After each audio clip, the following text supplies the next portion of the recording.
Hi, Alpha 7 reading warriors. You think I forgot you, huh? My hair is like all over the place.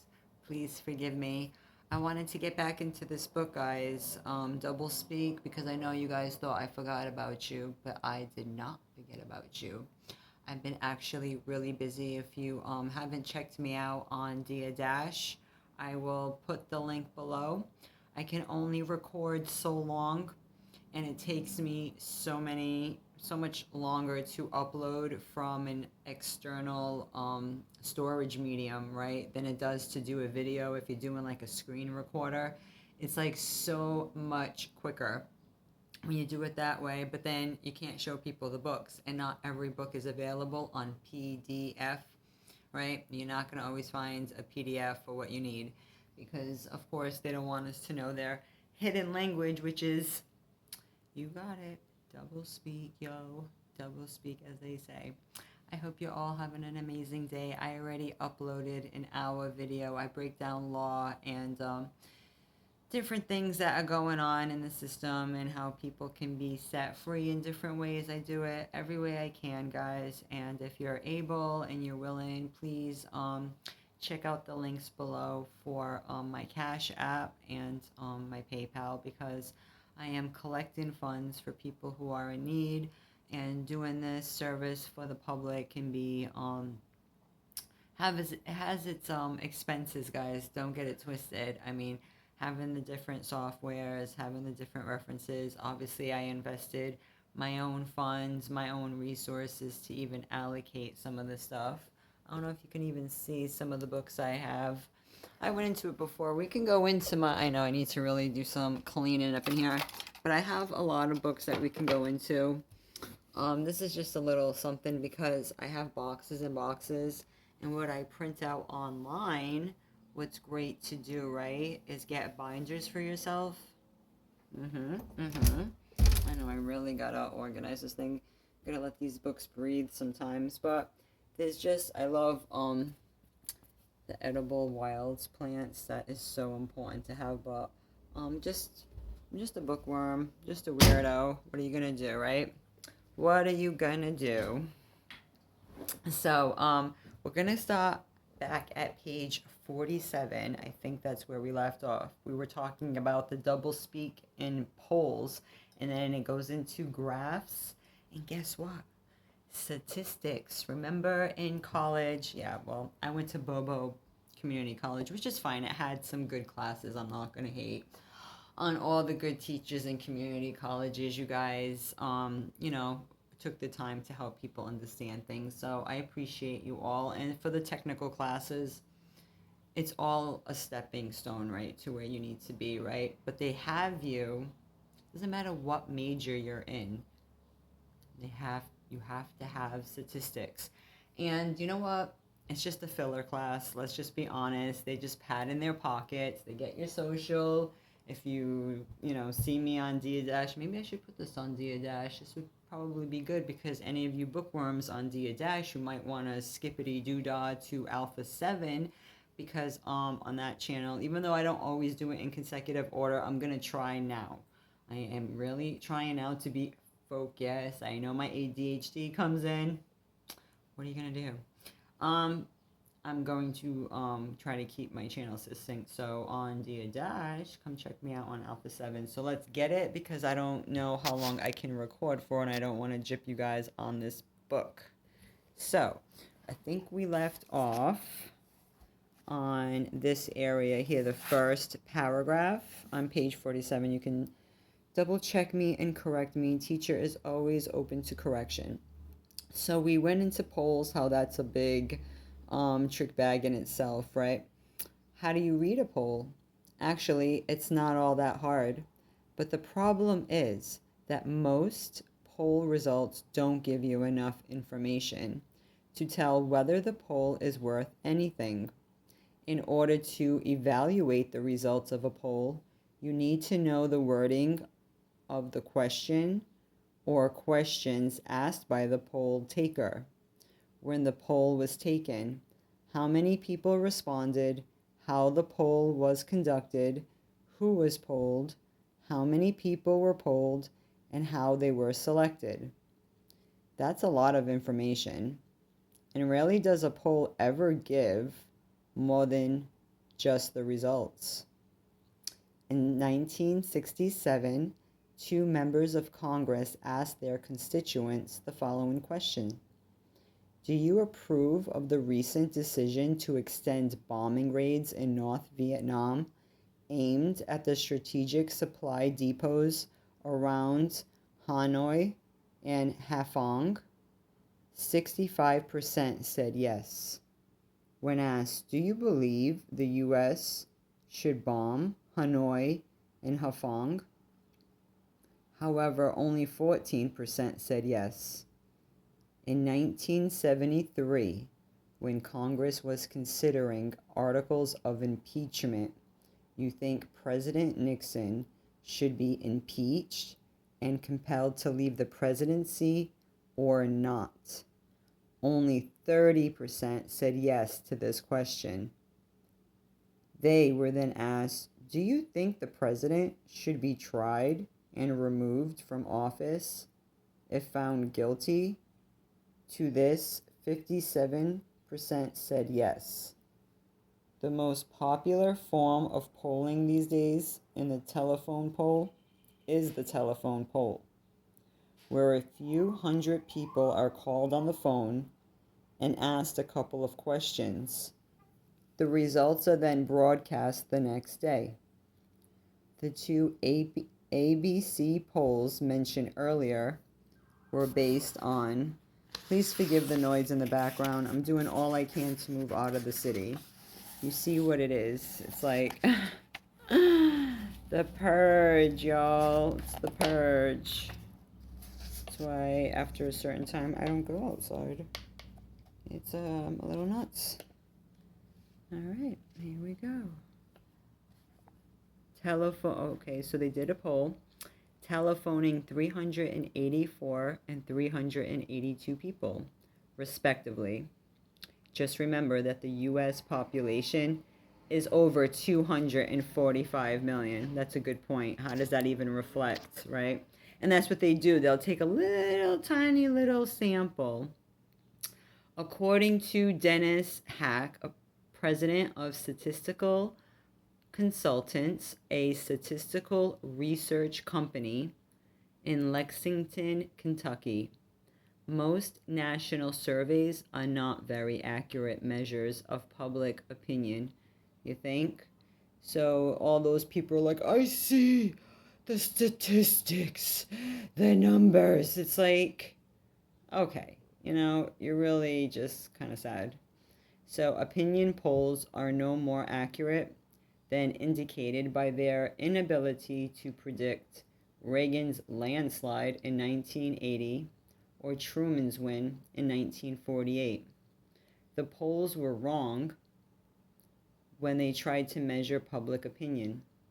The difference is that with elections, we find out for sure if the polls were wrong. But for non-election opinion polls, there is no day of reckoning. We never know for sure how well surveys measure opinion when elections are not involved. I don't have much confidence in non-election opinion surveys. And Mr. William Lutz goes into the doublespeak of graphs. Of course, got graphs on the daily news, on everywhere, right? Because they know we're very visual, so they're like, let me give you this picture, right? Let's see if we can break down some of this. So in 1981, President Reagan went on television to argue that citizens would be paying a lot more in taxes under a Democratic bill than under his bill. To prove his point, he used a chart that appeared to show a dramatic and very big difference between the results of each bill, see Figure 1, but the president's chart was doublespeak because it was deliberately designed to be misleading. Pointing to his chart, President Reagan said, "This red space between the two lines is the tax money that will remain in your pockets if our bill passes, and it's the amount that will leave your pockets if their bill is passed. On the one hand, you see a genuine and lasting commitment to the future of working Americans. On the other, just another empty promise. This was a pretty dramatic statement considering that the maximum difference between the two bills after 5 years would have been $217. You got the chart right here. Figure 1. President Reagan's misleading and biased chart compared with a neutral presentation regarding the same tax purposes. So that would be the neutral view. Payments under the Ways and Means Committee plan. I need to look up that Ways and Means. That's the second time they came up today. If you're watching this on Dia Dash, guys, the video before, weren't we reading in the Comptroller Act? This Ways and Means. Oh, I'm definitely going to dig in. This is just another breadcrumb. So you have payments under the president's proposal. So this is the neutral view. Hope you can see this really well. I'm holding with my little selfie stick. It's good for doing reads like this. And then it would show here taxes paid by a one earner family with annual income of $20,000. That's the years, and this is the president's view. They'll say your taxes. Yeah, it's always like a very sensationalized kind of thing, but it goes to show that if you're not prudent and vigilant and pay attention to detail, they do say the devil is in the details. You would miss that completely. So let's see what we could read here with the time allotted. So the president's chart showed a deceptively dramatic difference because his chart had no figures on the dollar scale and no numbers for years except 1982 and 1986. The difference in tax payments were exaggerated in the president's chart by squashing or tightening the time scale as much as possible, while stretching the dollar scale, starting with an oddly unrounded $2,150 and winding up at $2,400. Thus, the chart had no perspective. Using the proper method for constructing a chart would have meant starting at $0 and going up to the first round number after the highest point in the chart, as done in the neutral view in figure number 1.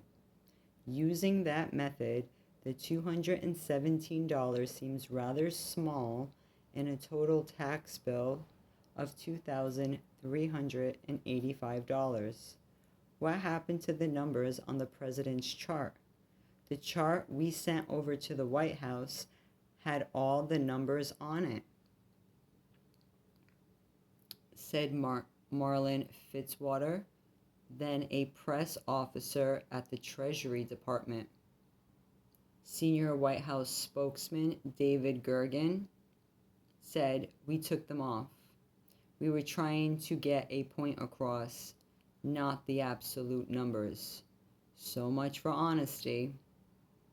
In 1988, the Department of Education issued a graph that seemed to prove that there was a direct connection between the rise in elementary and secondary school spending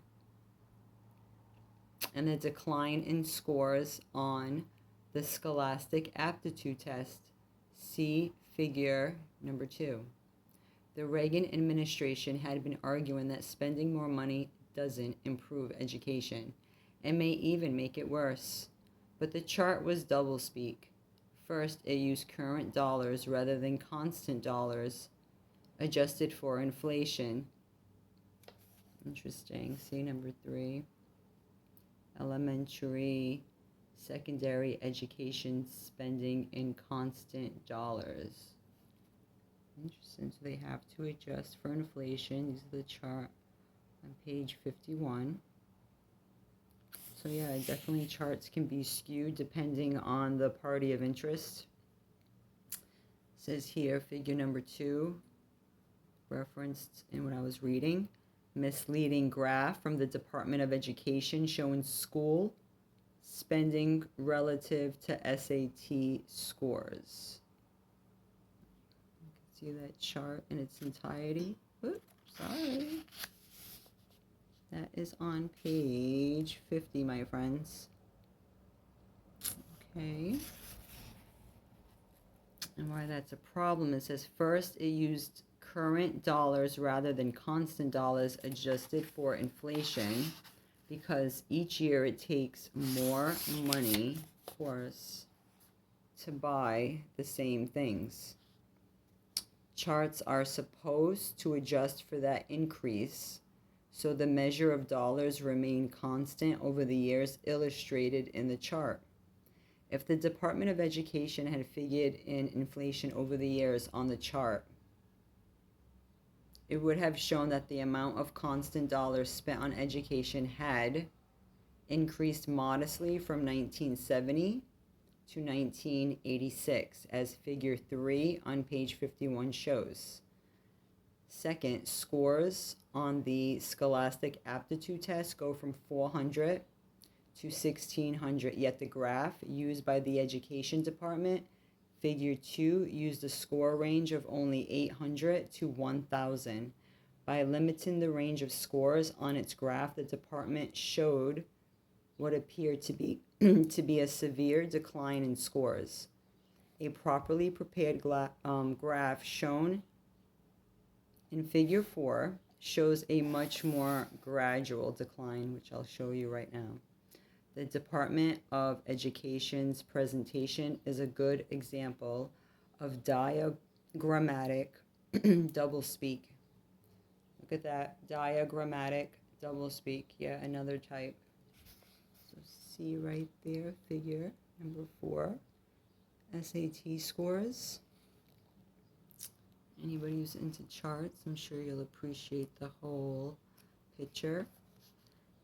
All right, here it says, without all the information you heed in order to understand the chart, you can be easily misled, which of course was the purpose of the chart. You should always be skeptical. I'm sorry, I'm getting thirsty. I know, talk much. Whenever you see a graph, yep, be skeptical, guys, right? Don't just immediately think, oh, it's in this picture with lines through it and rows. They're so organized, they must be right. Have a little discernment, right? You know? Or a chart being used to present information, because these things are nothing more than the visual presentation of statistical information.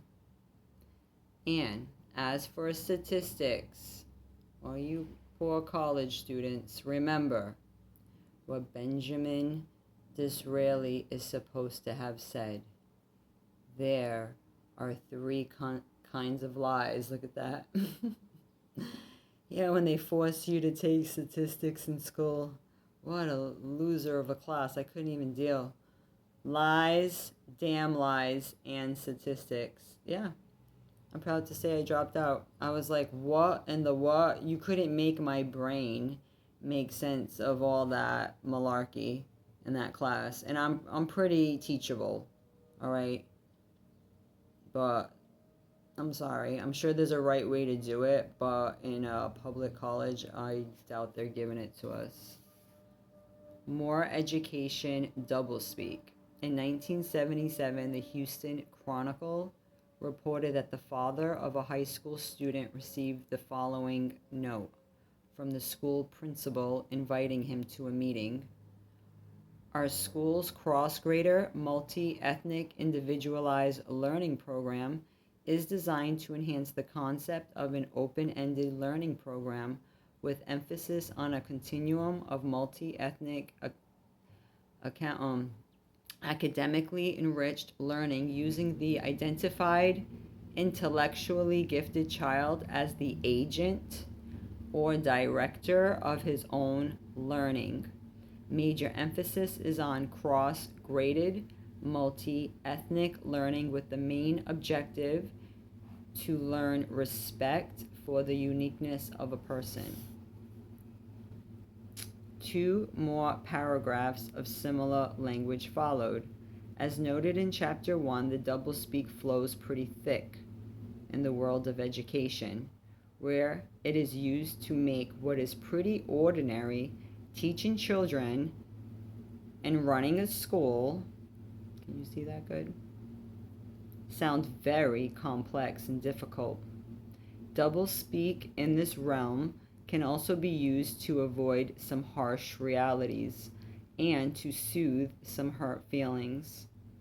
The Parkway School District of West St. Louis County, in its report to the committee or to the community in 1987 to 1988, expresses the belief that the success of its students can be maximized through the development of a comprehensive wellness program targeted toward assisting the total community, employees, students, and parents in maintaining optimal wellness.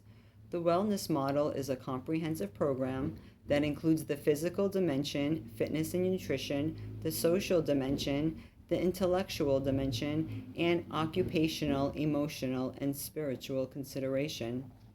I would be surprised if anyone in that school district had the faintest idea what all this verbiage is all about, right? I mean, really meant for. But it sure sounds impressive, doesn't it? I know. It almost sounds like they're taking your soul. What do you mean, spiritual consideration? Guys, if you watch a man die dash, you already know when we talk about the law and consideration. I don't even like it. It sounds creepy as hell. It's freaking ghouly ghouls. Sometimes it seems as if schools are competing with each other for the thickest doublespeak. They are.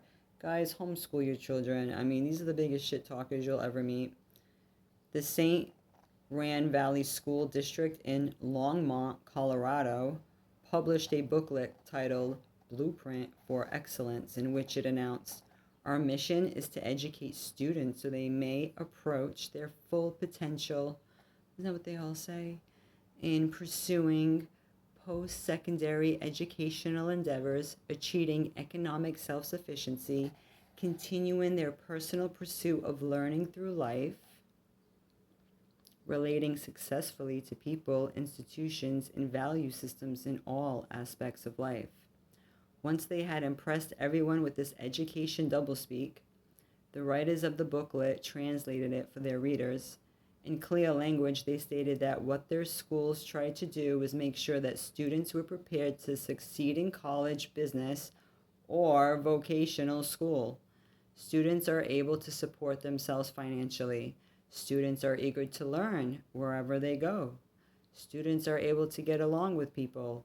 Now, why didn't they just say that in the first place, right? It's too simple. It doesn't command all the thousands they're trying to gouge out of you. Simple, clear language just isn't impressive enough. Oh, wow, I didn't even read that part when I said that.